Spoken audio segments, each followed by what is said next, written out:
Hello, everybody. Welcome to this episode of Beware the Board, a horror podcast where we watch a different horror movie every week. I'm Bob. I'm Ben. Hey, Ben. Hey. So you know how I was really excited about you picking a new intro Yeah. that actually is relevant? Mm-hmm. I think you should theme it for Friday the 13th. You are asking so much, and you don't write these. I don't write them either. I just come up with it in my head. No, I know. I'm just saying, like, Pitch me a good one off the podcast, and maybe I'll use you have it. like 7 more movies to figure it out. You fucking shut up. You're lucky I changed it in the first place. You're like, welcome to Beware the Board, a horror podcast where we review a different Friday the 13th movie twice a week. That's so hyper specific. Yeah, well, fuck you. All oh right. my Well, god. you couldn't tell from my very hyper-specific intro. We're reviewing Friday the 13th. I mean, you should be used to this by now because, This is what, week 3? yeah, week 3. Nice. Episode 5 of this series, which means, guys, we're watching part 5. Yeah. Woo. Woo. Don't sound too excited, Bob. I was way more excited than you were. Woo. I gotta ask. Yeah. I'm just assuming everyone's at least seen the first 4 parts, if not listened to the podcast at this point. Yeah. So sorry if I get into spoilers. I'll try to keep them too much out of this. But what are you thinking, Bob? What do you think's gonna happen in this one? It's going to make me angry is what's going to happen. Why? Because I mean, we just had the final chapter, the last Friday the 13th movie, and they really came out of nowhere with a 5th one. Yep. That's why I'm mad. Because, like, bro, you could have left it alone. I'm gonna tell you right now, it's a year later. A year? Yeah, the last one was 1984, and they really held out. In 1985, they made another one. That's... I hate it here. I hate it here so much. Look, and I was talking to... This is a spoiler, I guess, for the first 4 episodes of this show, of this series we're doing. 4 was the best one. Like, not the... 4 was probably, like... That was your favorite. Probably... not my favorite, but, like, Wow. it's the most... I almost said Halloween. Most Friday the 13th film, Friday the 13th film I've seen. Yeah. I mean, I think I put it first, right? Yeah. What the fuck are they going to do with 5? I don't know. Like, come on, y'all. It's the final chapter. Part 2. I know. I'm just wondering. Like, do you want to take any guesses for what's gonna happen in this film? I mean, I'm okay. Like, I actually want what your guess is. Well, Jason's around, Mm-hmm. but switch up. He's a good guy this time. He saves the day. Oh, you think Jason is Yep. like a superhero now? Yep, that's what happened. Okay. He's had a change of heart. Do you want to give me like a serious guess? I don't know. Is Ghost Jason? Do you want to say Ghost Jason? He might be a ghost. Spoilers for part 4 here. You don't think he just survived? Well, I was trying to avoid the fact that he died because you were like, I don't want to give spoilers. Well, You're always yeah. bitching me for giving spoilers. So I mean, was fair like, enough, but like, I think we've given enough warning here. Well, he's definitely just going to come back. He's not going to be fine. Okay. He's going to be completely fine. Like, he got assassinated. I mean, that happens all the time. In I part think that's 4. literally happened at the end of every movie so far. Yeah, but this one was the most like, oh my god, he's absolutely dead. There's no fucking way. He's been dead before, but he's extra dead this time. Yeah. Okay. So you just think it's gonna? Or he's a ghost. Okay. So you think it's either business as usual, or ghost? Yes. And- Like Victor Crowley style ghost. Okay. So just straight up ghost. Not straight like Victor Crowley ghost. Okay. Victor Crowley ghost. Yeah. Or just I got back up. Yep. Those are my 2 options. Okay. But in I'm both, telling you right but- now, I'm gonna be mad. in both cases, they're gonna piss you off. Yep. Even though they're just gonna be business as usual. Mm-hmm. Okay. Sounds good. Oh, you haven't even covered the most infuriating option for you. What? No explanation whatsoever. Just business as usual. I'm Look. not telling you that's what it's going to be. I'm just saying that would be the most frustrating Oh. option. I just had a if there's some look, there's been no magic bullshit in these movies yet. But if someone does like a stupid fucking like ritual to bring Jason back to life for some dumb fucking reason, I'm gonna be so angry. Why would that piss you off? You just said ghosts. Is it ghost magic? Ghosts aren't magic. Ghosts just exist. What if they're magic ghosts? Well, that's different. Like Victor Crowley. Victor Crowley's no. Oh, he is a magic ghost. Yeah, he's a hoodoo ghost. I had forgotten. Yeah. I don't know. Bob's second guessing himself. All right. Well, now that we've had Bob's predictions, we can see what happens to those. So, official name of it is Friday the 13th: A New Beginning. Oh. Oh, what? Okay. Stop winking at me. Yeah, it's a new beginning. I mean, we just had the final chapter, so They had to call it something. it's over. We got to begin again. It's a new beginning. Okay. Like I said, it's 1985. Description. Guess who's back? Back again. I just had an idea. Jason's back. Never Tell a mind. friend. Bad idea. If that's your description, then that idea doesn't work anymore. What was your idea? What if it's not Jason? Oh, well, I'm sorry. Length, 1 hour and 32 minutes long. Pretty bog. It's rated R. Nice. IMDb gave it a 4.7 out of 10. Boy. Tomato meter gave it an 18%. Oh my God. And an audience score of 26%. Why is the fifth one in a series gotta really do me this bad? That's why they won't make Hatchet 5. They know it'll stink. Just like Halloween 5. Or they just like, how many times can we get make the same joke over and over again? They could keep doing it and I'd laugh every They time. can. For awards, it doesn't have any wins, but it has 2 nominations. As always, they're for DVD, Blu-ray stuff. Always a great sign, right? I was so excited. Okay, I'm gonna go over actors. You know, I'll save some for after, Okay. obviously. John Shepard as Tommy Jarvis. He also played Bob Woodruff in Bobby Jones, Stroke of Genius. Are you okay, Bob? Sorry, I had a stroke. Keep going. What do you mean you had a stroke? You said Tommy Jarvis and my brain broke. Why'd your brain break? Because I wasn't expecting him to be back so soon. Well, I mean, you know, he comes back, I guess. Yeah, I just I don't know. I thought we were going to leave him in the last movie. Oh, forever? Yep. Okay. Well, sorry. No, I was startled. And also it's a different actor. Yeah. So does that, but see, now my concern is it an older Tommy Jarvis or is it young Thomas Jarvis still? What about third option where it's even younger Tommy Jarvis? Flashback? It's said in the past. We're actually in 1985 Actually- now.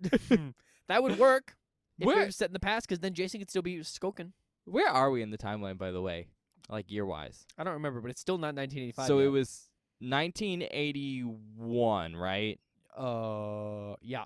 No, 1980. 80, and then 81 was 2. And 81 was 2 because it was a year later, right? No, that's where the 5-year time skip It was happened. 5 years later, right? Mhm. Which puts us in 1984. 1985, Bob. 1980 plus 5.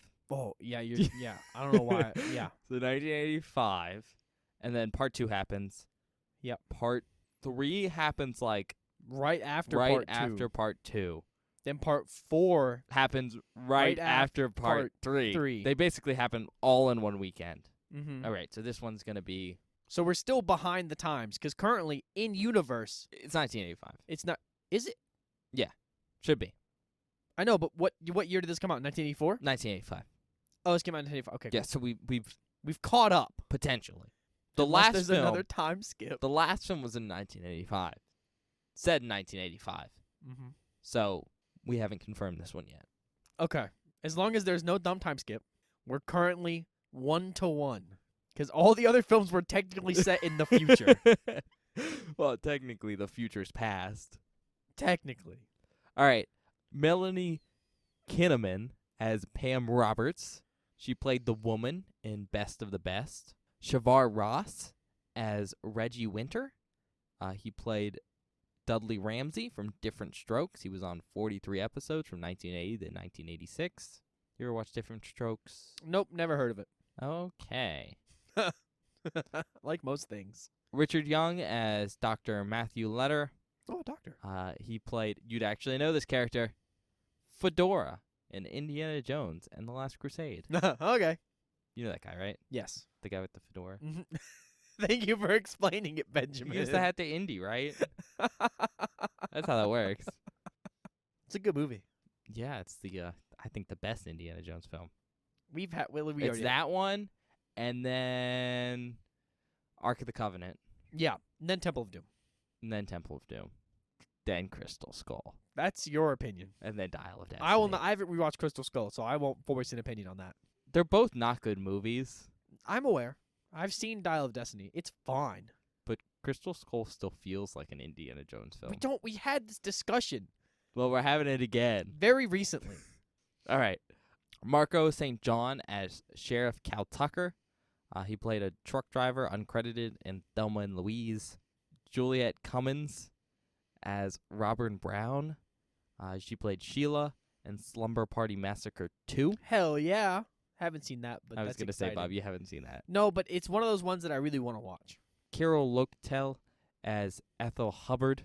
She played Priscilla in Coffee. Vernon Washington as George Winter. He played Otis in The Last Starfighter. John Robert Dixon as Eddie Kelso. Played a trucker in Assault of the Killer Bimbos. What the fuck? Jerry Pavlon as Jake Patterson.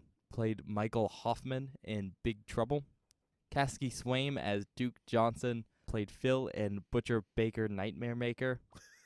What are these movies? That one's actually famous. Really? Yeah, that's a horror Okay. film. Well, kind of. It's horror famous. We'll watch it You know on the how it is. podcast eventually. I- Probably. I don't know. Mark Venturini as Vic Faden. You know him, Bob. Do I? You love him. Okay. Suicide in The Return Oh! of the Living Dead. Oh, hell yeah. I'm so glad we're seeing him again. That's awesome. Anthony Burrill as Vinny Manalo. He played Private Vincent Alphabet Languilini in Hamburger Hill. Dominic Braskia as Joey Burns. Played Evil Laughter in Evil Laugh. Okay. Tiffany Helm as Violet Moraine. She played gas attendant in the Tall Grass. Richard Lineback as Deputy Dodd. Played innkeeper in The Ring, the remake, 2002. You haven't even seen it yet, Bob. I know, but I know it's not going to be as good. Wow, yeah. Jeff Fields as Anita Robb. She played Lady on Bus in Body Slam. Rick Mancini as Mayor Cobb. Played policeman at Apartment and Ghostbusters. Bob's seen that movie. I've seen that movie, but that name is familiar. What else is that guy in? Do you have anything else written down besides Ghostbusters? Rick Mancini? Yeah, You're thinking of Mancini, the guy associated with, like, producing stuff. that's probably right. Miguel A. Nunez Jr. as Demon Winter. And once again, Bob, Demon Winter? you know him. You love him. Spider. Oh my god, two In people The from Return of the Living Dead. Return in this film? That's awesome. And you'll also know him from this. Voodoo Maestro in Scooby-Doo. You know exactly who I'm talking about, don't I love you? Scooby-Doo. You know that. The live-action one? Yeah. You know who I'm talking Yeah, I about, know right? exactly who you're talking about. Okay. That's awesome. I didn't know that was the same guy. Corey Parker as Pete Lindley. Played Josh from Will and Grace. He was on 5 episodes in 2000. Rebecca Wood as Lana Ardsley. She played Angel in Mask. Ron Sloan as Junior Hubbard. Played Greg in Bonsai Runner. Deborah Voorhees as Tina McCarthy. She played Witch 2 in Billy Shakespeare. Sonny Shields as Raymond Joffrey. He did stunts on The Incredible Melting Man. That does not sound like fun. It's a very interesting premise if you've never heard of it, and this is more for the audience because I know you've never heard about it. Yep. It's about a man who is melting Yep. to death. That sounds awful. Yeah. That sounds like something. Would you call it horror? Like very, very B-movie horror. Like That's one thing I can't deal with is melting people. You know it's, that. It's not necessarily like the highest budget film, and it's old now. See, I wrote it down. 1977. Damn. But I think, trying to remember the plot, I think he's an astronaut, and he gets hit by, like, cosmic radiation, Oh, he starts melting? and it causes him to start, like, melting. Like, Oh. his cells break down, and he starts melting. I think he has to eat people Oh. to, like, keep himself from, like, melting. But it's not, it's like a quick fix. Like, it doesn't work. So no matter what he does, he's just Constantly having to eat people. slowly dying. That's horrible. No. Ugh. Bob DeSimmons as Billy. He played Mr. Meeker in Savage Streets. And then Dick Weand as Roy. Played Al in The In-Laws. Can I be real right now? Yeah. That was a shitload of actors. Mm-hmm. There are a fuck ton of people in this film. I mean, there's a fuck ton of people in most of the Friday the 13th films. Yeah, I guess, I don't know. The actor list felt really long that time. Okay, yeah, so okay, I'm going to be honest with you. I didn't want to make the actor list that long because that was a pain in the ass. Yeah. But this film has something interesting where it has memorable characters in it and not just who. Nice. Okay. So a lot of those are like more minor characters, so they're not going to Cool. matter as much. But you're going to remember them, and you'll see that when we go in. So I'm not going to talk too much about that right now. That's exciting. Director is Danny Steinman. He did Savage Streets. Star of that film, Linda Blair. Oh, okay. Which is interesting. Writers, there's 3. Martin Kittrosser. He also wrote Friday the 13th Part 3. I thought I recognized the name.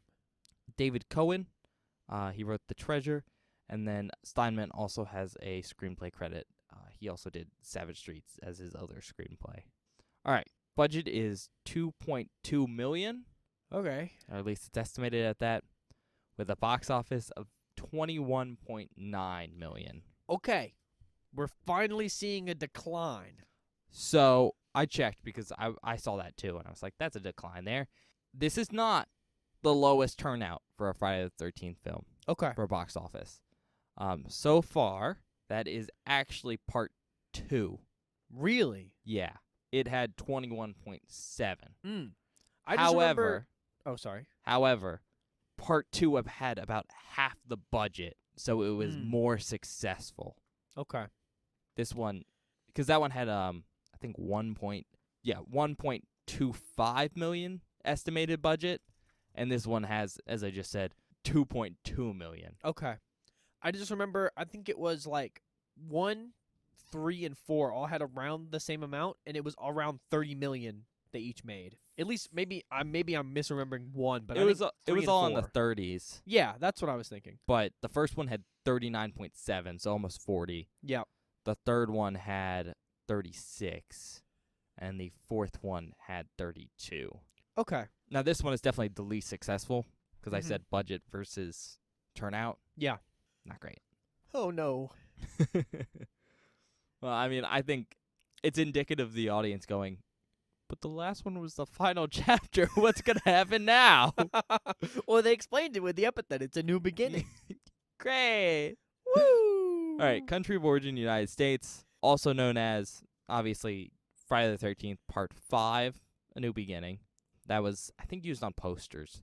And then there was a fake working title for this film. Oh, a fake working title. Yeah. Okay. And that was Repetition.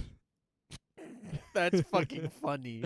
Yeah. The only shitty thing about that is a lot of the actors, they tried out for the film Repetition without being told they were trying out for a Friday film. Oh. And they weren't told they were on a Friday film until they got cast and already had their scripts and signed their contracts. That sucks. Which is kind of shitty because people knew how shitty Friday the 13th films were. Yeah. And how that could fuck your career. And Yeah. they were kind of stuck. You know what's crazy? I just thought about this. Sorry, this is similar. It's a casting note, I guess. Oh, okay. The guy that plays Suicide and Spider, Return of the Living Dead came out this exact same year. They were in a Friday the 13th film and Return, same year. Because this is 1985, right? Well, it's 1985 that this came out, and yeah, Return came out the same year. Yeah. Weird. It's just interesting to me that they were in two, pretty big horror films back to back like that around the same time. It's cool. One of them is better. We'll see. I haven't seen it. I'm not going to tell you which one. Oh. But objectively, one of them is better because, it's a competition. Yeah, okay. But getting back to the casting thing, I think it's been proposed a lot that part of the reason that they weren't given, hey, this is Friday the 13th when they tried out and signed their contracts and stuff is because they could have then demanded more pay. Yeah, I mean, this is a big deal. I think that has been, I forget who said that wasn't the case. It might have been Steinman, but, that's kind of, I don't know. It seems a little shitty. Yeah, it definitely seems shitty. That's all I'm going to say. Anyways, tagline. If Jason still haunts you, you're not alone. See? Ghost. What's going to happen? All right. I guess you ready? You got no other facts before we start the movie? Nope. Damn. Screw you. All right. Let's get into it. All right. I guess see you guys after the movie.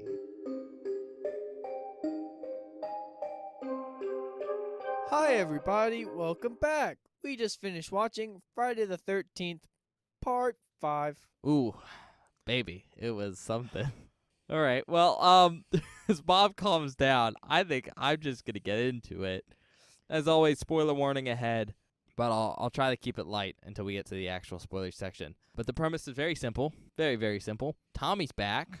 He's now a strapping 17-year-old lad. Oh, should we hold on before we continue with this? We should update the audience on the timeline for these films. Well, yeah. So he's a strapping 17-year-old lad. So it is now 5 years after the last film because they have a throwaway line. He killed at the end of the last film. He was 12, making it currently 1990. 1990, baby. Which is ridiculous. I like the fact that in the second film they jumped ahead 5 years, right? Yep. And in the the fifth film, they finally catch up to like the actual time period, and they go, you know what? Let's jump ahead 5 years again. Yep. This film, it's ridiculous. It's so absurd. Just set the films in the year they're supposed to be in. No. Okay. Now, see what the issue here is that they set the first film in the year it was set in, and I mean we even paid attention. It's set like the day the movie released. Yeah. Which is really, really cool. It is really cool. But they then needed a time jump, and because they had set the first movie at a specific time and not at present day, which is more generic, it caused that 5-year jump, and then that kind of caused everything to spiral. Yeah, man. Because the time jump here makes sense. No, this one is completely necessary for the story they're trying to tell. Well, that's not true. Basically, what happened here is they only have Corey Feldman for a dream sequence at the beginning of this film. It was nice to see. By the way, guys, Corey Feldman's in this. I left that out as a little surprise for Bob. Yeah. From my understanding of it, he wanted to do this film, like he wanted to play Tommy Jarvis again. It'd be cool. But he was filming Goonies at the time, so he couldn't do it. He's in Goonies. Yeah, he's Mouth. Yeah. Oh my God. I told you that last time. Yeah, I just forgot. You just don't listen to me. It's fine. I do listen. I'm just Not forgetful. offended. It's them damn enchiladas. I hate you so much. I hate you. Why do you hate me? You know what you did. I didn't do anything. What are you talking about? All right. He wanted to come back apparently, but he couldn't because like prior engagements. That sucks. They did get him back for just that beginning, like that opening sequence. And it's good. I liked it. Which is cool. It's not the most well acted though from Corey Feldman specifically. Well, no, but I think that But from my understanding, that's because it was shot super quickly. They basically had a day to film with him. That blows. Probably less than a day, but like they had 1 day and probably less than a day's time to do that scene. Yeah. Do you want to give your description? Because I want to talk about something. Yeah. Sorry, we're getting sidetracked. No, Bob's getting sidetracked. And I really don't want to spend that much time on this movie. Well, I guess that works for me. This one is upsetting. Okay. Well, moving on. Tommy Jarvis, strapping young lad of 17 years old now, and kind of leaving off from where we were in the last film. Again, spoilers here. There was this hint that he was going to become the next Jason. Like, ooh, he's going to be a scary killer. Yeah. And instead, this film interprets that as, nah, he's just traumatized. Yeah, which, I mean, fair. Like, having hallucinations kind of traumatized. And, yeah, Bob's just really disappointed. I hate that pun. But yeah, he's really traumatized, and so I think it's implied that he's been jumping around for different like psych wards and stuff like that to help him. And he got moved to this new one, and that's kind of where the film's starting. Do you remember what it's called? Oh, like Shady Grove or something? No, it's like something Pine. Shady Pine? Maybe. Sunny Pine? I don't remember. Anyways, he's moved to this new one, which instead of being like a traditional like psych ward, is more of like a halfway home. Yeah, kind it's of like thing. to help the patients get like reacclimated to like Society. society and like living in a normal environment. Yeah, basically, it's a bunch of older teens that are about to be like adults, and I think it's trying to get them ready to like just be normal people. Yeah, and go out into the world and do things. Not all of them seem to have as many issues as Tommy does. No. In fact, it seems to be pretty varied. Mm-hmm. Like one of the kids, Joey, the most we know about him is he's an orphan. Mm-hmm. And aside from that, maybe he's lacking some social skills. Yeah, that's like the only thing I can think of. Doesn't know when to maybe leave certain people alone. Yeah. But anyways, Tommy's here. And lo and behold, just when Tommy shows up, the killings start. Because Jason's on the prowl again. And yeah, that's basically the plot right there. Yep. So, on that note, I guess we're going to get into discussing the actual film. And I guess we'll do a no spoiler section first. Okay. And then we'll do the spoiler section. Okay, Bob? Mm-hmm. And I know that's going to be hard for you today. No, I have very few things I want to say before we get to the spoiler section. Oh, okay. Well, you can just start. I don't know how this film got made. I do not understand. All right, Bob, I can tell you. Who saw Money! Halloween, Jesus Christ. Oh my God, I'm so angry. My brain's hazing because I'm angry. I don't know who saw Friday the 13th Part 4, which is arguably The final chapter. the final chapter, the best film in the series thus far. Even though you didn't rank it first. I didn't rank it first. Personal preference, I like the first one more. But it's the most Friday the 13th film we've seen, right? And then they made this right after. How do you fuck this up so bad? I don't know who the director gave some of the worst direction I've ever seen in my entire life to these actors, which is what I was going to say about the Corey Feldman thing. I just don't think he was giving good direction. I'm going to be honest. Like, I'm genuinely just like, that's probably like, there are so many choices that are made in this film where I go, who decided this was a good idea?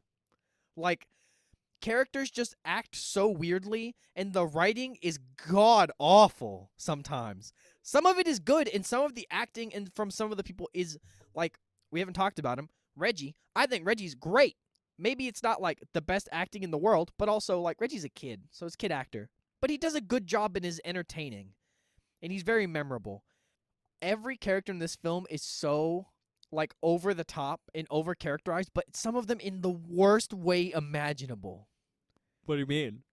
You know who I'm talking No, about. I don't. Who are you talking about? Fucking Ethel. No, Ethel's great. Ah, Don't you touch me, Sheriff. I got a bomb on me. and I think my main issue is some of these characters are very well characterized and serious, and some of them are not, and they clash so fucking hard throughout the film. And it's like, why am I supposed to be laughing or am I supposed to be crying? Like, what's happening here? This film is like Whiplash. It's like a roller coaster where you go so high and then you go so low. I just like, it makes me so mad, dude. But it makes me so mad. counterpoint here. You can't deny that this film has some of the most memorable characters from the entire franchise. It does, but that doesn't mean I like them. Well, that's a personal preference from you. That's not personal preference. Some of these characters are god awful. Oh my god. All right. This film makes me so upset. Is that all you have to say? No, I don't like the music. Oh, okay. Well, that's fair. And did the same dude do the music in this? I actually don't know off the top of my head. I can check if you want. Because it doesn't feel as it feels. How do I put it? You know what it feels like? It feels like a studio got its greedy little hands on a film and decided to do music that was not as good as the first 4 films. Fair enough. It feels so like. I mean, it's credited to Harry Manfredini again, but Is it? Because it doesn't feel like what he did on the first 4 at all. Like, it feels too, I don't know. like he didn't try. Yes. Like, he didn't try, and it's kind of like obligatory horror soundtrack. The only cool thing is they kept the, I can't do it. But it's really. weird in this one. But it's weird. Yeah, I have so many problems with it's the character acting, stuff. the Yeah. character stuff. I can't handle it. Okay. It's too. It just every second that because you go from such a serious moment with Tommy who's having this traumatic thing happen to him, and then you cut to some random ass motherfucker being a maniac. in the most over-the-top, goofy way, and tonally, it just fucks with my noggin. I can't handle it. Okay. Is that all you have? That's all I have that I can talk about now. Okay. Well, do you want me to maybe make this better for you? I don't know how you can, but you can try. I will. Okay. Okay. Because I can explain why the characters act like that. Okay. Why they're portrayed like that. Okay. So, straight off the bat, the director, Danny Steinman, hasn't really done a lot of films. Okay. Off the top of my head from looking at IMDb, I think this was his last film. Oh. And from what I heard, he got this film because of Savage Streets. Mm-hmm. However, Savage Streets is not how he got his start. Okay. From what I could find, Steinman got his start in porn. Oh my God. Well, that explains something else about this film. Yes. Basically, there is some egregious nudity in this. And, porn level acting regarding people just getting naked for no reason. And my understanding of this is that when he was directing this film, Steinman was basically like, nudity, first and foremost. Everything else, What? yeah. What an approach to a film. I guess that's fine if you work in porn, but not. I mean, horror movies, there is nudity, but it's not the main purpose. Apparently, he was very focused on it in filming. Oh my God. Did not care about most other things, like, at all. And we'll get into that in a second. But yeah, apparently it was so egregious that most of the female cast were cast on the size of their bust. That also makes sense. Yep. There's patterns in this film. Mm. So yeah, all the stuff that's just like weirdly egregious nudity and like bad acting around that, I think can be attributed to the director's specific focus and need to like get it into the film. Okay. So that, first of all. Second of all, apparently there was a lot of drug usage on set. Oh. There's a lot of drug usage in this film. And apparently some from the director. Oh. But lots of coke. So Makes sense. makes sense. However, this is kind of, I think, the most interesting part of this film. And that's some of the weird dialogue and just like characterization from some of these characters. It makes me so upset sometimes. It's kind of weird. I mean, we talked about Ethel, who's just like this weird woman covered in dirt Yeah. and just screaming F-bombs and stuff. Her kid, Junior, who's basically, they kind of remind me of the mom and then both the sons combined from Mother's Day. Yeah. We haven't talked about Demon, but that's Reggie's older brother. Yep. Him and his girlfriend Anita are the poop singing duo. They're great. Love them. That ruined that. Nah, they're both great. For me. It's great. But yeah, just lots of characters that are just weirdly over the top. Heck, even Vicky from the main cast is like super punk, but in a No, very it's Violet, not Vicky. Violet, yeah. They call her Vi. Yep. Right? Is super like punk in an 80s way. Yeah. Got some makeup that makes it look like David Bowie. And the reason a lot of the characters are so bizarre like that. Oh, we haven't mentioned the two greaser guys. Oh yeah. I don't even remember their names. I don't think they gave names. They might have. They do. It's like Vinny and Pete, right? Oh yeah, you're right. You're right. But going back to like the director not caring is basically he didn't give the actors directions or help doing their scenes. Oh my God. And so a lot of these actors were basically just told, hey, do whatever you want, but we're not going to help you do anything. Like, we're not going to give you costuming or makeup. And so a lot of the actors basically improvised, like, most of the lines and put in the effort to, like, get their costumes and everything. So the reason all those characters are so, like, outlandish and out there is because, A, the actors were given free reign, but the actors were actually trying to make up for, like, not being given anything to work with. They just let the actors go buck wild like that? Yeah. That's crazy. Which I love, personally. A, knowing the backstory of that, but also just knowing that, like, these actors were basically given the shaft, where they were just like, fuck you, just do a bad job. And they were like, no, I'm going to try. And I just love it. Okay, that does change how I feel. Right. A little bit. Like, But- Ethel, the actor for her, she just, like, put on some grungy clothes and then got dirt from the side of the road and rubbed it on her face to do her makeup. And then just started screaming F-bombs. I mean, the fucking line where she's just like, I have a bomb on me is so improvised and so perfect for that character. Or the guy who plays Spider from Return of the Living Dead. He plays Demon in this film. Yeah. That's his own costuming. He did it himself. Well, you know, he kind of looks like how Spider looked in Return. Kind of looks like Michael Jackson. Well, that too. But yeah, he did his own costuming and everything for that, which is so over the top, and he shouldn't have needed to do that, but it's so great. Love it. Okay, this changes how I feel a little bit. Like, now I appreciate it a lot more, knowing all that stuff, but that does not mean it makes for a good film. No. Because everything is totally insane. No, I'm not going to defend this film. What I'm going to defend is some of these characters are so great. Like, not in the, they made this movie, like, good a or good better. movie. Yeah. But they made this movie memorable. Yeah, that's fair. I mean, again, going back to the greasers, I think it's Vinny, right? I think you're right. Vinny and... No, it might have been Pete. Whichever one is going to crap in the other's ass. Oh, yeah, crap my ass. Wait, you're telling me they weren't giving any lines for that? They were just... I don't think they were given a lot of lines. I think what happened, and again, I'm just going off what I found here, right? I don't have the access to the behind the scenes, so I can't write down the exact specifics. Well, it would be about 10 minutes. It would be the director going, yeah, I told them to do whatever they want. But I think they were given essentially basic lines. Okay. But the scenes were too long, so they had to improv a lot of stuff. God, what is it with singing in this film, too? Well, that's the thing. So I think it's one of them. The last surviving one, whether that's Vinny or Pete. One in the car is Vinny, and the one fixing the car is Pete. Okay. Well, then Vinny, he walks back to the car singing rat-ta-ta-ta, and I'm going to kick your ass. I'm pretty sure that whole song is improvised. Because, like, didn't have any direction, which is hard, you know? Hard thing to do. Anyways, I just wanted to kind of defend all that because for me, having seen this film a couple times, and spoilers for the audience, I don't particularly like this film overall.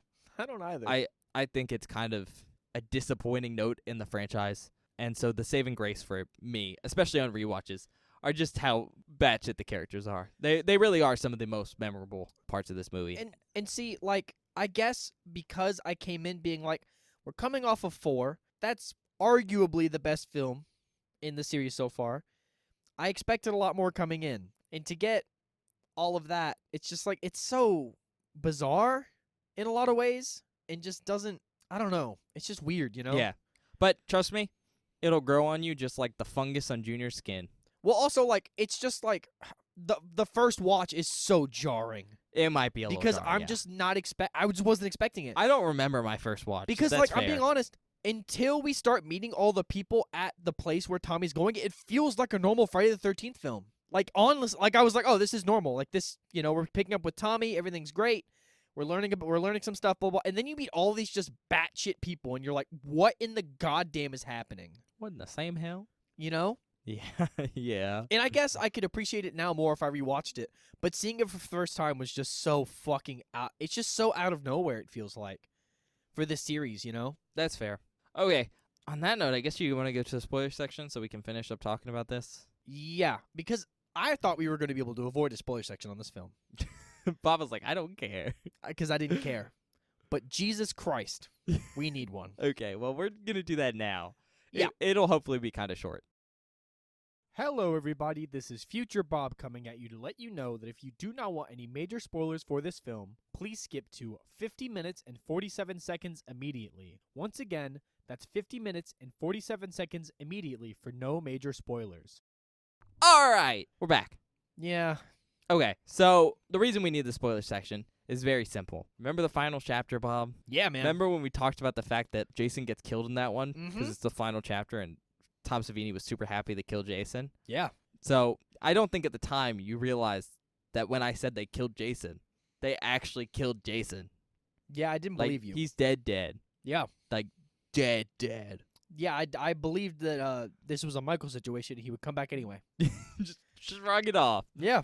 I mean, we talked about your guesses for how we'd be here. Yeah, Ghost. But yeah, He's Jason's fine. just dead No, Jason's absolutely dead as hell. in this film. And the killer, instead, is Roy. Literally who? Exactly. Dressed up as Jason.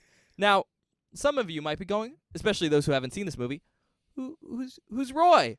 Yep. And that's a great question. And you might even ask that question if you've seen this movie. I didn't Like Bob recognize did. him at first. They do the dramatic face reveal, and Bob's like, "Oh my God, it's I thought it was Matt!" Matt, yeah.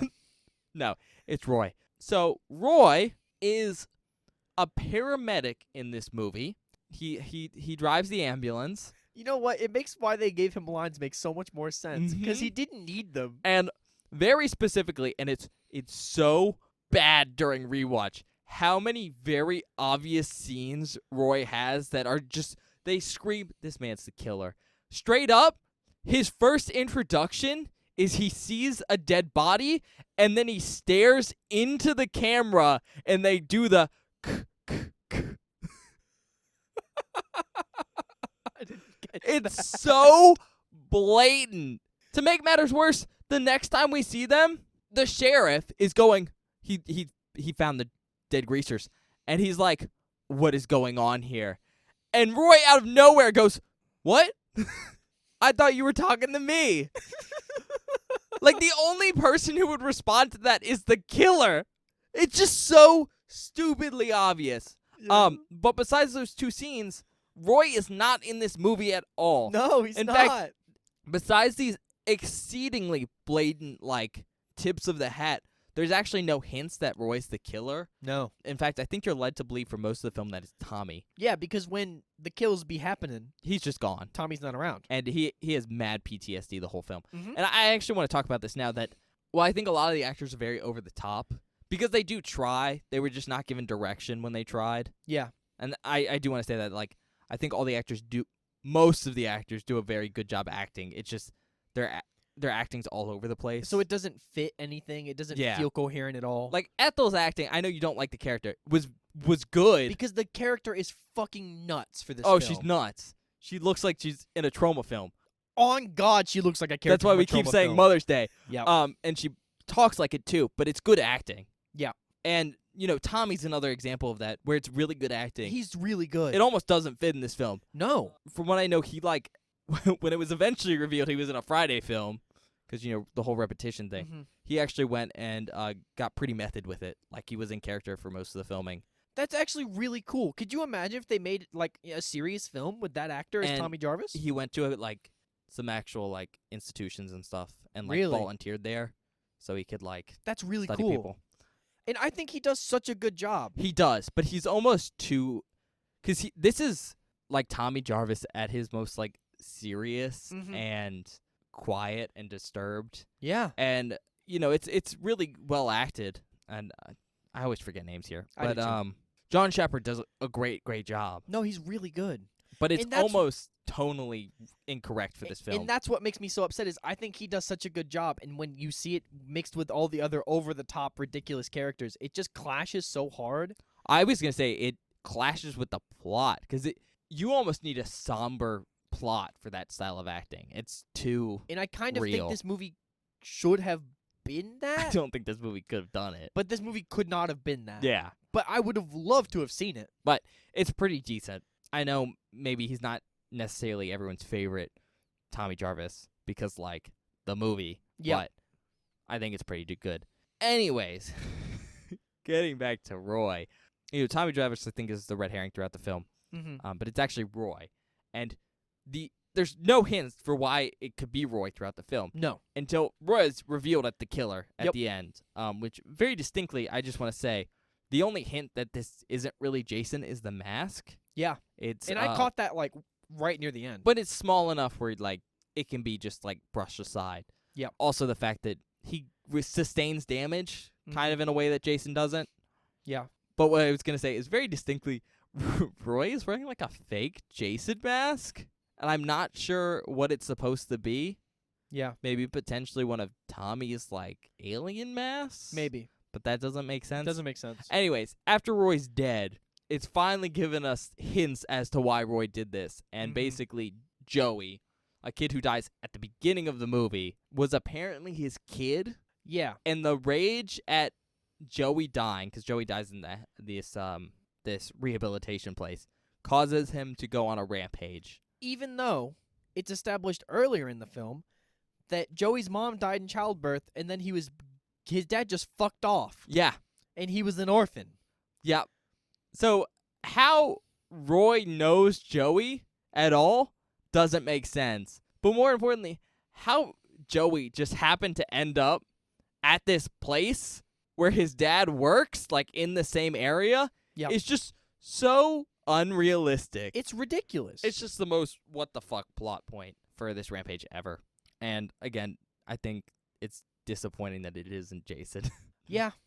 I mean, at least we get Jason to technically have Jason in this film. It's true. And Jason, guess what? Looks like he Menacing. should. Yep. Aside from that, I don't know how much more I have to say. The kills are kind of boring. They're so fucking... There are a couple that are kind of cool, but there are some that it's just like, oh, I saw this 3 times already. Yeah, and I think the big thing here is the gore effects aren't great. They're not great. Do you know who did them in this film? I don't know off the top of my head. Okay. But a lot of them aren't great. And I'm sure stuff were cut, There had Of to be course. stuff cut. but there's a couple kills where it literally looks like red paint. The really, really bad one is, again, I think it's Vinny when he dies in the car. Oh, my God. He gets his throat slit, and it is literally a red line across his It looks like neck. they took red lipstick and just fucking ran it across his And neck. there's a couple kills that are kind of like that, Yeah. and they just don't look great. There are a couple that are cool, and I don't know why, but this film has a weird thing with eyeballs, and I guess it was just like a choice of the director. Some of those are okay. Eyeball things just unnerve some people, so it's Yeah. cheap and it's easy. Usually it's just a thing you put over your eyes when they're closed. Mm-hmm. But, I mean, some of those are okay. A lot of them are so disappointing, though. And it's just like, we just came off a really good one. Yep. What the fuck, guys? It's a new beginning. Oh, God. Maybe we're not getting something good. I mentioned this while we're in the spoiler section, talking about, Jason being dead. What the fuck is 6? What are they going to do in 6? You'll have to find out next time, Bob. I don't want to. But yeah, I mean, I think my closing remarks here, like, really the best part of this film is the characters. I mean, it's not the kills, it's not the plot, No. it's not Jason. No. It's the characters. And maybe you don't like how all the characters are in this film, but it's them. Yeah. What you told me about all the director stuff really changed my mind a lot, but also it was so jarring. No, this film is all over the place.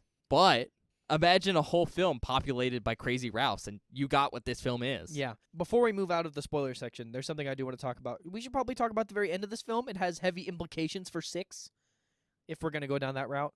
Unless they completely throw that away, Which they might. like they kind of did with the last ending, No, they and didn't. the ending before that. They didn't throw away the and ending of end- 4. Well, kinda. No, they didn't. I mean, it's implied that Tommy's gonna be a killer. And they said that was a pretty okay ending. They used the same ending Let's do again it in this again. one. I know. I just meant like they threw it away as in, look, Tommy wasn't a killer in this one. No, but it still carried over, and he still has problems. Well, they were more blatant about it this time, with Tommy like straight up about to murder someone. Yeah, so we'll talk about... I just wanted to mention, like, at the end of this film, Tommy's in the hospital. And throughout the entire film, he has really bad nightmares where he sees actually Jason Jason. with, like, still bloody from the fight that he had, and also has the axe mark on his mask, which is how I caught that it wasn't real Jason. It's Partway also through. a red mask, and It's also a red mask. In this one, it's blue. But he wakes up from this hallucination, or from this nightmare, his Jason. and sees Jason in the corner, and he, like, basically, it's kind of implied that he gets over his trauma by finally working through it somehow. Or it's implied that Jason possesses him. That too. I wouldn't say possesses, but, like, Jason fades out, and then Tommy changes. yeah. And gets up and finds the mask that Roy had. He, I guess, took it from the crime The scene and put it shitty in his mask. drawer. Yeah. Because somehow they put Roy's actual, like, evidence in this man's room. Or he just took it. No, they put it in the drawers. Because remember, Tommy just woke up. He was passed out I guess. from his chest wound. But So they packed the mask and a machete in one of his drawers. yeah. I'm sorry, a kitchen knife. But Pam comes in to talk to him. Tommy, I guess, throws something out the window to distract her. Like, when she hears the glass break, comes in, expects to see Tommy gone. He's not there, assumably jumping out the window. He shuts the door behind her because he threw something out it. And then it's implied that he murders her because it's him with like the knife and the Jason mask. Dumb, because they did that last time. But more obvious? Like they're being more blatant about it, I guess. And I guess we'll see if anything comes from it. Yeah, probably not. I'm going to be honest. I'm going to be real with you. I looked at Ben afterwards. I said, I hope this isn't canon. Because it's dumb. I'm going to be honest. The canon for Friday the 13th, just like many long-running horror franchises, is kind of loosey-goosey. Yeah. It's not as, like, firm as Child's Play, which is super firm. Mm-hmm. But anyways, we're just going to go back to, I guess, recommendations now. Yeah. All right, Bob, hit us with your recs. I mean, look, I always got to give this one on this series that we're doing. If you're watching all of them, it's a Friday the 13th film. It's in the canon. It happens. And it has a character from 4. So that's kind of nice, you know? Getting a continuation of a character story that doesn't just get... Never mind. Well, actually, we've talked about it. That doesn't just get murdered in, like, the cold open or something. Like, it actually... They're in the whole movie. You know, they're around. So it's kind of nice. So, yeah, if you like Tommy Jarvis from 4, his story continues. It's not the same actor. It is for, like, half a second. But, you know, it's cool. Oh, God. Okay. If you like over-the-top ridiculous characters, this movie's fucking full of them. That's like every other person in this film is just an over-the-top caricature of some archetype of character that you just, like, have seen in popular media. So if that's something you're interested in, go for it. You'll enjoy this film a lot more than I did. Bob's going to love this film on rewatch. Oh, I probably will, but I'm just saying, like, objectively from my first watching it in order with the rest of the franchise. With no hints. With no hints. Oh, my God, the whiplash I experienced was insane. That's it, Bob? Yeah, Okay. I got lost, and now I have no more. Okay, well, mine are very similar, actually. Straight off the bat, if you want to see a Friday the 13th film, this is the 5th one, so go watch it. It's also the 2nd film with Tommy Jarvis, so that's pretty great. 5th films are cursed. But I think the big recommendation for this film has to be, if you want to see a horror movie with, like, memorable characters, pretty much every character in this is, like, has, like, quotable lines. Mm-hmm. Straight up, and that's kind of pretty great, especially if you're watching this with friends or something like that, who are in the know and are not expecting just, like, a good Friday the 13th movie. So, yeah. All right, Bob, hit us with that rating. Give it your 4.5 stars. Whoa, you're being 5? very, very Oh, generous. you go to 5? Look, I don't think this is objectively a very good film. And I don't think it's a very good Friday the 13th film at all. It's a bunch of teens getting murdered, okay? That's like the basic thing. But I don't know. Because there are some moments that are kind of high points for me. Because, like, now that I know all the stuff about the director and how the actors were treated, I can kind of not excuse it, but it's very forgivable. Because it's like they did the best they could and they really tried. But because everything is so different tonally, I really have a lot of problems giving this an amazing rating. But I do think some of the actors do a good job. I think Reggie's incredibly funny and great and memorable, and I think he does a great job. I think Tommy does a great job, too. Tommy Jarvis in this film. So, I don't know. I think I have 2. I'm not going to give it a 1.5. I'll give it a 2 because I think that it had not a good plot, but there were points in the film where I didn't want to blow my brains out. And some of the people actually really, really tried. Oh, yeah. And I will at least respect that. Okay, well, I'm also going to give it a 2, because at the end of the day, this definitely didn't live up to the premise, but it was a coherent plot for the most part. So, like, it was functional, right? Even if it didn't live up to, like, what it needed to be. And, you know, bare minimum, it's a 1. But what really gets it that extra point and gets it to a 2 are just, like, the characters. I mean, I love them because they're super memorable, and I just have established that that's the part of the film I'm here for.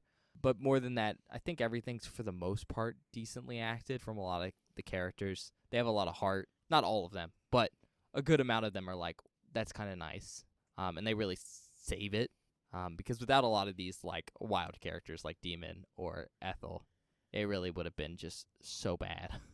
Yeah. So, yeah, a 2, but a 2 on the caveat that it's standing on the shoulders of a lot of acting.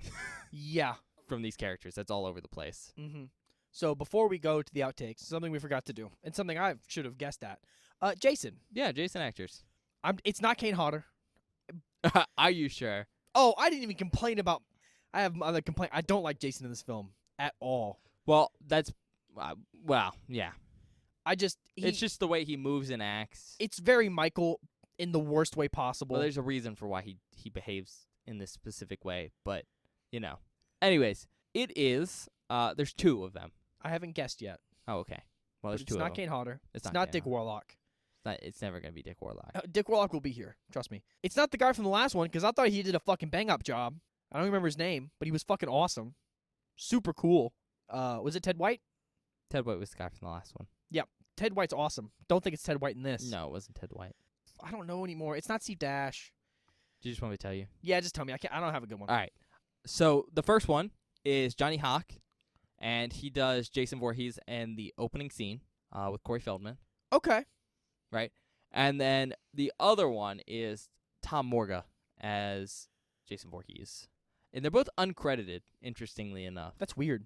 Yeah, a little bit odd. I know But, Ted White was uncredited, but he asked to be so. yeah, I mean, I think there became a tradition of just not crediting Jason Voorhees actors because they're, like, mostly stuntmen. Yeah, I don't know. And traditionally, there's maybe not a lot of respect for stuntmen, which sucks. But Which they're the coolest motherfuckers, though. I mean, that's just how it is. Anyways, for those two guys, John Hawk did stunts on Total Recall, and then Tom Morga has done stunts on things like Pirates of the Caribbean, Dead Man's Chest. Oh.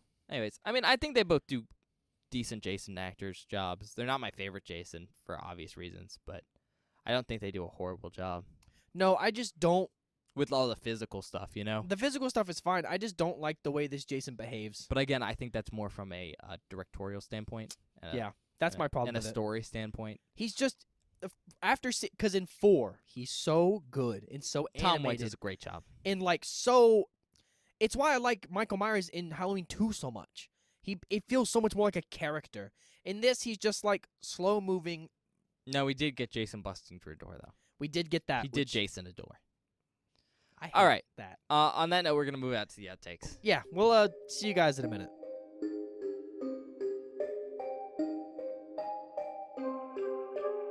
Hello, everybody. Welcome to the outtake section for this episode of Beware the Board. I hope you're enjoying our review of Friday the 13th Part 5 so far. I think this movie is incredibly ridiculous and stupid. But if you do not want any major spoilers from this outtake section, please skip to 1 hour, 1 minute, and 55 seconds immediately. This first clip is Ben giving us some insight into what he does outside of the podcast, and also, one of my biggest fears comes back to haunt me. I had the most big kid moment the other day. Okay. And I mean big kid as in child mixed with adult. Mm-hmm. Uh, Okay. I was drinking beer, Mm-hmm. eating fish sticks, Yep. and watching Godzilla.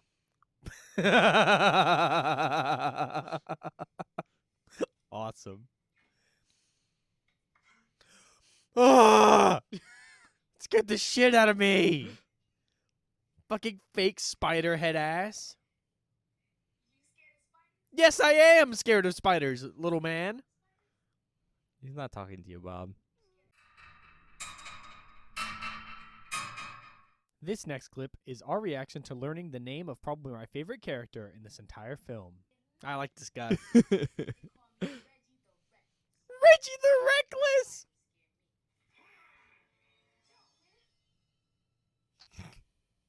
Ugh. I like that he just keeps that on him. Man strapped with He had scary masks. that mask in the last movie. I know. This next clip is our reaction to watching Joey get the axe. Oh my god! What the fuck? I was not expecting that at all.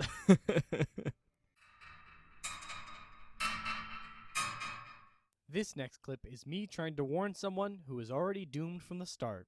Yeah, what are them nuts up to now? They're all, Reggie, no! Reggie, no! Don't go up those stairs! The only character I give a rat's ass about this film. And Demon. Well, Demon's dead, so I can't care anymore. Also, I stopped caring after the poop song. Baby. This next clip is our reaction to Reggie saving the day in the most ridiculous way possible, crashing into Jason with a giant piece of farm equipment. Oh,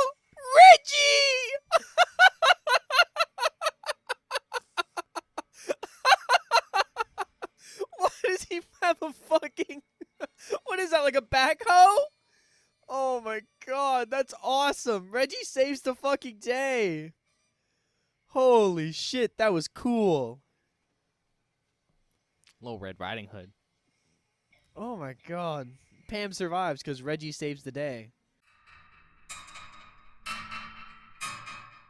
This next clip is our reaction to the stupid, god-awful twist at the end of this film. Huh? What? Who was that? You don't know who that was, Bob? I think I know. But they gave you so many clues. No, they didn't! So many obvious clues. Right? That's so dumb.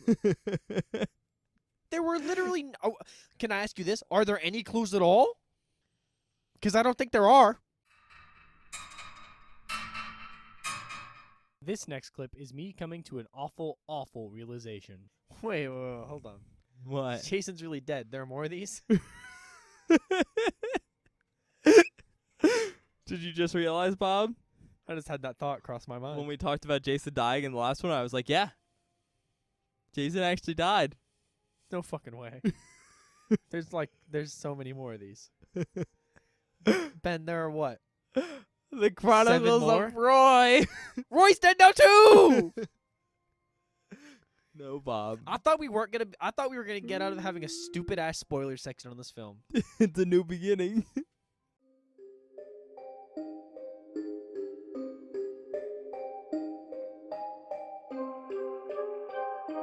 Hi everybody, welcome back. I hope you enjoyed the outtakes. Do we have any announcements, Ben? Nothing really super interesting. Part 6 is coming out on Wednesday. Yep. And then normal episode on Friday. Uh-huh. Aside from that, check us out wherever you get your podcasts, Spotify, Apple Podcast, other places. We're also on YouTube, which is a great place to show us some love and support. You can, like videos and subscribe there, and we can see that. And that's kind of cool. It's also really cool because it's one of the 2 places you can communicate with us at. You can do that in the comment section of any video, or you can tweet at Bob. Maybe some random shit and blame it on the damn enchiladas. God damn you.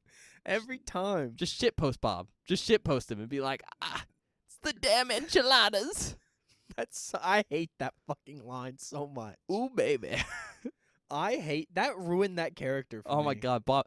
Can you send Bob the...